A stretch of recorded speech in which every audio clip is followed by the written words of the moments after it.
Y bueno, entonces vimos un ejemplo y ahora vamos a probar un resultado importante que se llama la cota de Minkowski. Cota de Minkowski. Minkowski.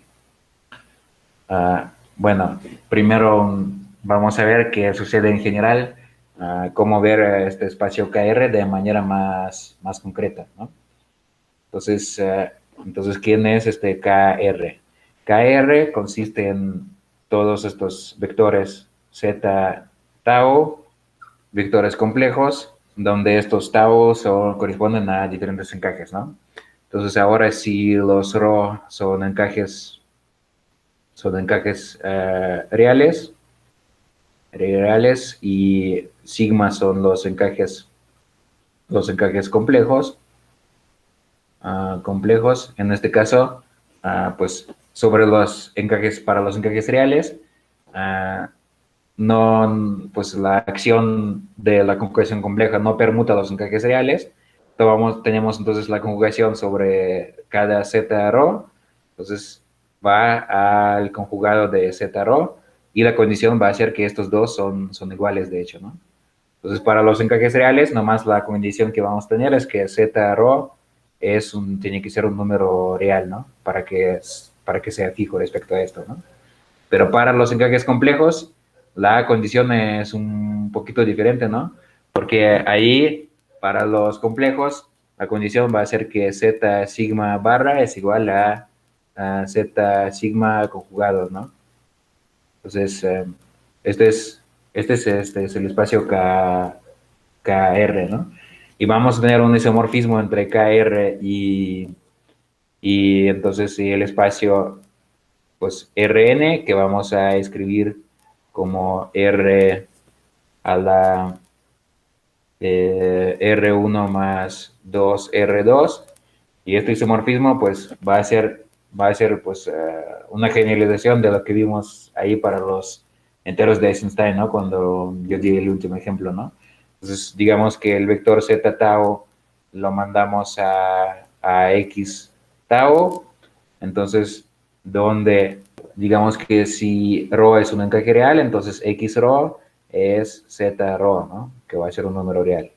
Y si tomamos un encaje complejo, pues habrá dos pares, ¿no? Sigma y su conjugado, y vamos a decir que sigma, este número real, este va a ser la parte real de z sigma, y pues a este sigma barra, a este va a corresponder la parte imaginaria de z sigma, ¿no?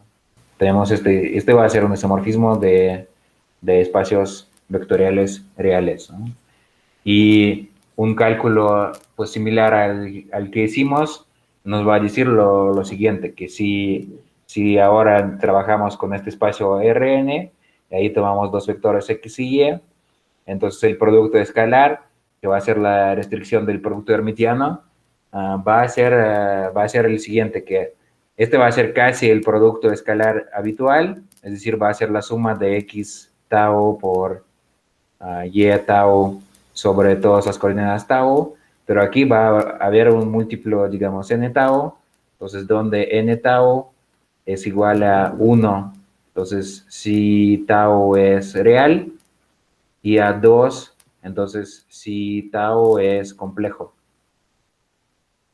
Pues va a pasar lo mismo que en el cálculo que hicimos, ¿no?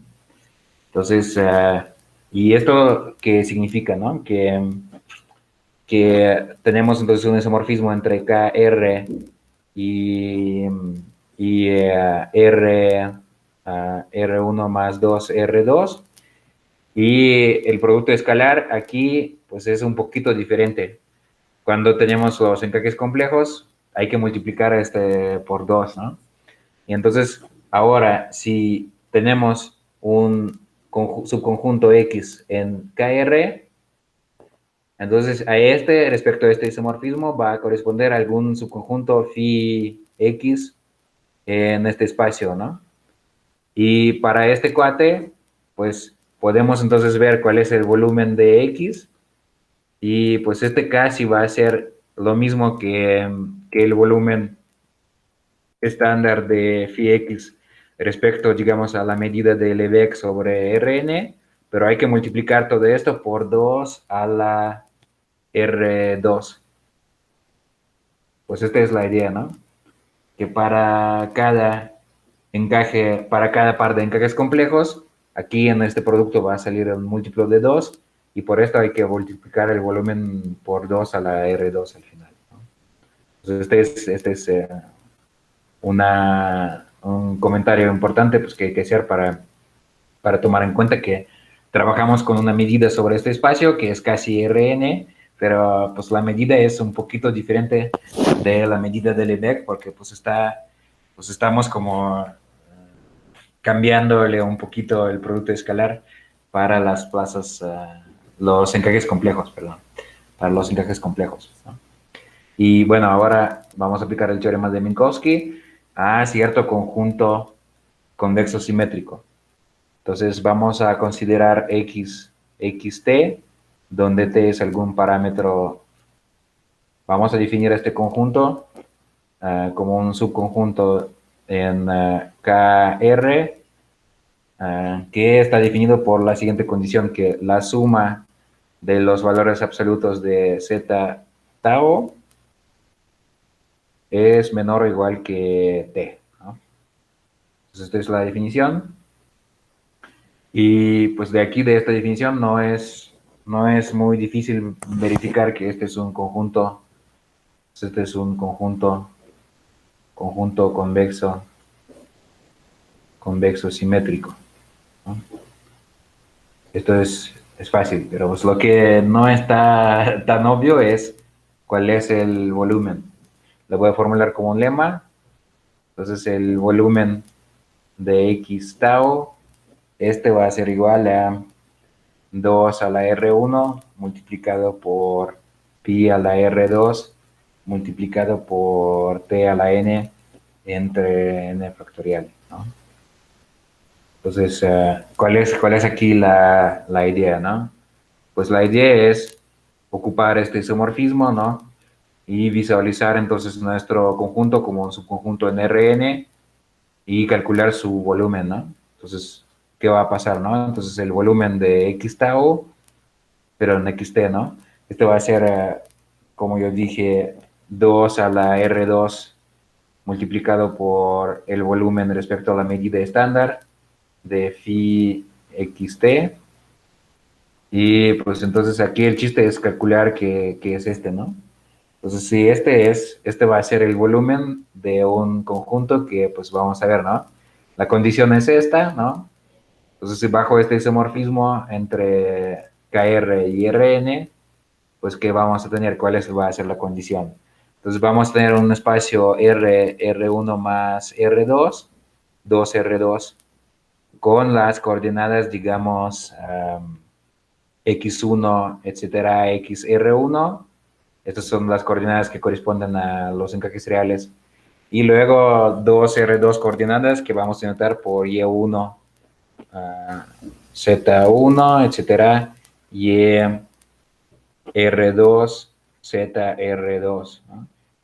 Entonces, aquí este volumen que nos interesa, hay que calcular el volumen de un conjunto en Rn definido por la siguiente desigualdad. Pues el valor absoluto de x1, bla, bla, bla, el valor absoluto de xr1, más 2 por la raíz cuadrada del valor absoluto, perdón, 2 por la raíz cuadrada de y1 al cuadrado más z1 al cuadrado, etcétera, más 2 a raíz de yr2 al cuadrado más zr2 al cuadrado. Y, perdón, todo esto tiene que ser menor o igual que t. Este es por la definición de xt, ¿no? Entonces, pues como uno se puede imaginar, pues el volumen de este conjunto, pues este va a ser un ejercicio bastante tedioso en calcular integrales múltiples, ¿no? Pueden tomar mi palabra que el resultado de este cálculo va a ser este, ¿no? Pero pues los que quieran pueden también hacer este ejercicio, ¿no? Pues no sé si en los cursos normales de cálculo se ven este tipo de ejercicios, yo creo que normalmente se ven cosas un poquito más sencillas, ¿no? Pero pues aquí el chiste es calcular precisamente el volumen de un conjunto en Rn definido por esta desigualdad, ¿no? Y pues sí es posible hacer por inducción y pues con ciertas manipulaciones con integrales múltiples, ¿no? Y ahora sabiendo cuál es el volumen, podemos ocupar el teorema de Minkowski. Entonces este es el teorema. Entonces, dado un ideal I, bueno, K no nulo, entonces no nulo, entonces existe un elemento alfa en I, no nulo, tal que si tomamos el producto de la norma del ideal I por cierta constante MK, que va a depender solo del campo K, esta va a ser acotada por abajo por la norma de alfa. Entonces, donde, donde este MK va a ser la siguiente constante, n factorial entre n a la n multiplicado por 4 entre pi a la R2 multiplicada por la raíz cuadrada del discriminante de K. Y esta es una constante que se ve que depende solamente del campo K, no depende de un ideal particular, ¿no? Y entonces, esta se llama la cota de Minkowski. Y pues vamos a ver de dónde sale esto. Demostración. Entonces tomamos el retículo lambda, que es la imagen del ideal en KR, y entonces vamos a tomar entonces este XT, como antes, este es un subconjunto simétrico convexo en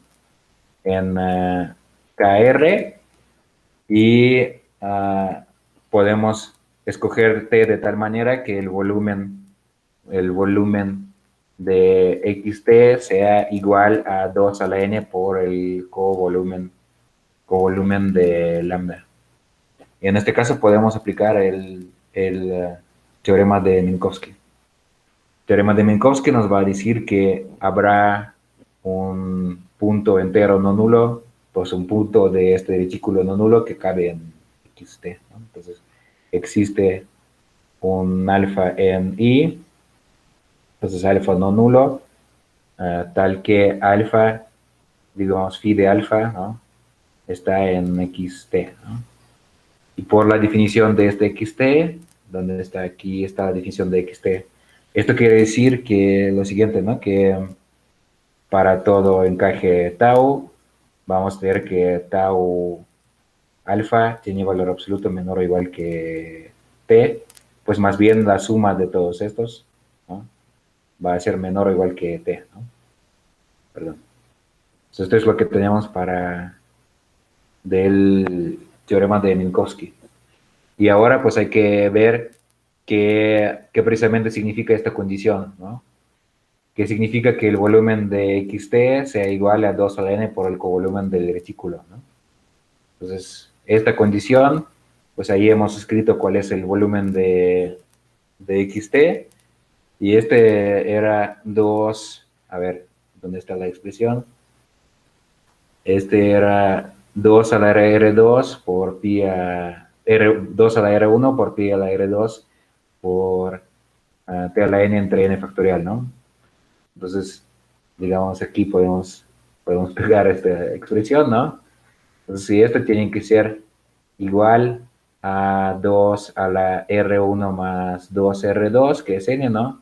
Multiplicado por el covolumen de este retículo, y el covolumen lo calculamos que este es la raíz cuadrada del discriminante multiplicada por la norma del ideal, ¿no? Y entonces, de aquí se ve que esta condición va a ser equivalente a t a la n es igual a n factorial multiplicado por pues 4 entre pi a la R2 multiplicado por la raíz cuadrada del discriminante y multiplicada por la norma del ideal. ¿Se ve esto? Pues aquí nomás hay que simplificar nomás, ¿no?, esta expresión y pues se ve que nos va a salir esto. Entonces, fijando un t que cumple esta condición, podemos obtener un elemento no nulo alfa en el ideal que va a cumplir con esto, ¿no? Y ahora el chiste es el siguiente. El chiste es el siguiente, que tenemos entonces la norma de alfa, la norma de alfa, digamos el valor absoluto de la norma. Este es el producto de tau alfa sobre los diferentes encajes tau, ¿no? Y lo que podemos hacer, podemos ocupar la desigualdad entre la media aritmética y media geométrica. Entonces, este producto va a ser menor o igual que 1 entre n a la n multiplicado por la suma sobre tau de tau alfa, ¿no? Esa es la desigualdad entre la media aritmética y media geométrica. Entonces, y ahora, pues, este es menor o igual que t, ¿no? Y entonces aquí vamos a tener que este cuate es menor o igual que 1 entre n a la n multiplicado por t a la n, ¿no? Porque ¿cuál es la desigualdad entre la media aritmética y geométrica, ¿no? Entonces, si tomamos la media geométrica, esta es 1 entre n por el producto de tau alfa. No, esta es la media aritmética, ¿no? La media aritmética. Y la media geométrica entonces es el producto sobre tau alfa elevado a 1 entre n, ¿no? Y la desigualdad es que este siempre es mayor o igual que esta, ¿no? Y de aquí entonces el producto va a ser menor o igual que 1 entre n a la n por esta suma. Entonces esta es la idea, ¿no? Y luego entonces tenemos sabemos quién es este t a la n, entonces vamos a tener aquí n factorial entre n a la n multiplicado por 4 entre pi r2 multiplicado por estos, ¿no? Por el discriminante de k, la raíz cuadrada y por la norma del ideal. Esto es lo que estábamos afirmando, ¿no? Eso es lo que estábamos afirmando, que la norma de alfa va a ser menor o igual que la norma del ideal multiplicada por esta constante, que se ve un poco complicada, ¿no? Pero que depende solamente del campo de números K, ¿no? Sí, esta constante se llama lo que llamamos MK, esta es la cota de Minkowski, ¿no? En particular, si tomamos I igual a OK, entonces si es todo el anillo de enteros, pues allí la norma es igual a 1 y la desigualdad que vamos a tener es que tenemos la norma de algún elemento alfa, algún elemento no nulo en OK, y pues si este cuate es menor o igual que, pues, que esa constante, ¿no? MK, y pues ahí está, ¿no? Pues la norma va a ser igual a 1. Pero si alfa es un elemento no nulo en el anillo de enteros, entonces su norma es mayor o igual que 1. Entonces, reescribiendo esta desigualdad, vamos a obtener, pues, vamos a tener que 1 es menor o igual que n factorial entre n a la n por 4 entre pi a la R2 multiplicado por la raíz del discriminante de k, ¿no? Tenemos entonces esta desigualdad y de aquí, pues elevando todo al cuadrado, vamos a obtener una desigualdad para el discriminante, ¿no? Que el discriminante de k es mayor o igual que n factorial, perdón, al revés, ¿no? N a la n entre n factorial multiplicado por pi entre 4 a la R2, ¿no? Perdón, ¿no le falta un cuadrado por ahí? Ah, sí, es cierto, es cierto. Me faltan todos los cuadrados, ¿no? Me faltan este y este, ¿no? Sí, sí, me faltaron los cuadrados, ¿no? Y ahora pues vamos a ver, ¿no? Este pi entre 4 es un número menor que uno, ¿no? Y entonces esto lo podemos acotar, pues este va a ser mayor o igual que este 2R2, pues sabemos que R1 más 2R2 es igual a N, ¿no? Entonces en el peor caso posible, pues sabemos que pues a lo sumo 2R2 es igual a N, ¿no? Si gracias a esto podemos acotarlo como N a la N entre N factorial al cuadrado multiplicado por pi entre 4 a la N, ¿no? No, pues primero notamos que esto nos da una cota inferior para el discriminante en términos solamente del grado de la extensión, ¿no? Este es el chiste. Y no es muy difícil verificar que la función de n que está a la derecha, esta va a ser una función creciente. Pues esto es, yo creo que pues es algo conocido, ¿no? Que n a la n crece mucho más rápido que n factorial, ¿no? Pues tenemos esta cota y vamos a ver, ¿no? Por ejemplo, si n es igual a 1, pues esto no es muy interesante porque pues en este caso k es igual a q, ¿no? Y ¿qué vamos a tener en la parte derecha, ¿no? Pues aquí vamos a tener 1 y aquí vamos a tener pi entre 4, ¿no? Entonces este va a ser 1 es mayor o igual que pi entre 4, ¿no? Pues esto no es muy interesante, ¿no? Pero para n igual a 2, esto ya se vuelve más curioso porque aquí vamos a tener entonces un campo cuadrático y vamos a obtener una cota para el discriminante del campo cuadrático, ¿no? Entonces, este va a ser, aquí vamos a tener 4, ¿no? 4, y aquí nos va a quedar 4 multiplicado por, va a ser pi al cuadrado entre 4, ¿verdad? Pi al cuadrado entre 4. Y pues este es mayor que 1, ¿no? Y como yo dije, lo que está en la parte derecha es creciente con n, entonces si a partir de n igual a 2 es mayor que 1, pues entonces para n mayor que 2, pues va a ser mayor que 1 siempre, ¿no? Entonces tenemos el siguiente resultado. Este es lo que probó Minkowski, entonces teorema de Minkowski. Entonces, si n es mayor que 1, ¿no?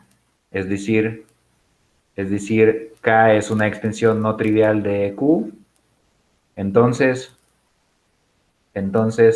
el discriminante es estrictamente mayor que 1, ¿no? Entonces, en particular, ¿esto qué significa, no? En particular, sabemos que el discriminante pues es un número entero y su significado aritmético es que sus divisores primos son los primos que se ramifican, ¿no? Y en particular, entonces, este resultado implica que algún primo siempre se ramifica en K, ¿no? Entonces, algún primo siempre se ramifica en K.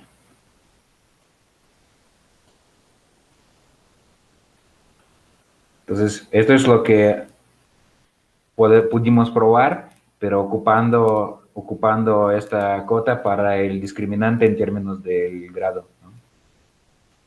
Pues, o sea, este es un resultado que yo creo que tiene otras pruebas, no necesariamente con el teorema de Minkowski, pero esta es una de las pruebas más sencillas de este resultado, que una extensión de Q no trivial siempre tiene primos no, que se ramifican.